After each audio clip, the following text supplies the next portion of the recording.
नमोस्तु महाराज जी, नमोस्तु महाराज जी। महाराज जी, मेरा प्रश्न वर्तमान परिप्रेक्ष्य में है कि हम युवा लोग जो हैं पढ़ते आते हैं और सुनते आते हैं जैन धर्म भाव प्रधान है, लेकिन कुछ क्रियाएं भी करनी पड़ती हैं।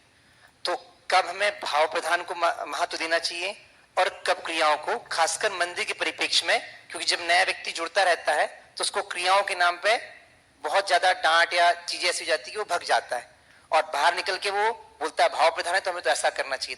तो इसके बीच में सामंजस्य कैसे बनाए? बिल्कुल, जैन धर्म भाव प्रधान है, लेकिन भाव प्रधान में क्रिया को भी एक भाव के रूप में देखना चाहिए। आप पूजा करने के लिए जा रहे हैं तो पूजा के भाव के बिना जा रहे हैं क्या?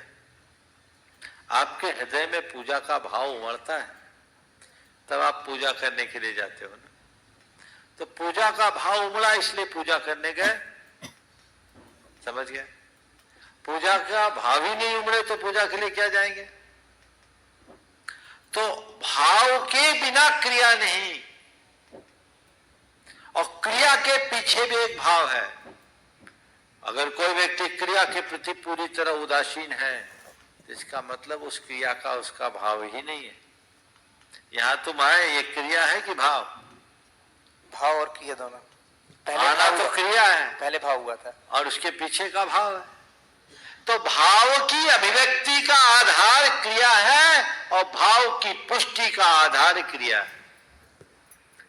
क्रिया से भाव अभिव्यक्त होते हैं और क्रिया से हमारे भाव पुष्ट होते हैं। भाव हुआ, चलो आज शंका समाधान में चलते आ गए। यहां आने के बाद बैठ गए, दूसरों के प्रश्नोत्तरों को सुना, मन में भाव आ गया, एक सवाल मैं भी कर लूं, पुष्ट हो गया। और फिर भाव ऐसा बढ़ा, अरे बहुत मजा आता है महाराज जी, बहुत अच्छा उत्तर देते हैं, अब मैं रोज सुनूंगा। क्या हुआ? क्रिया से भाव पुष्ट हुए और भाव से क्रिया बढ़ेगी, इसलिए दोनों एक दूसरे के पूरक हैं। इसलिए भाव प्रबल है तो क्रिया को गौण मत करना, क्रिया मूल मत होना।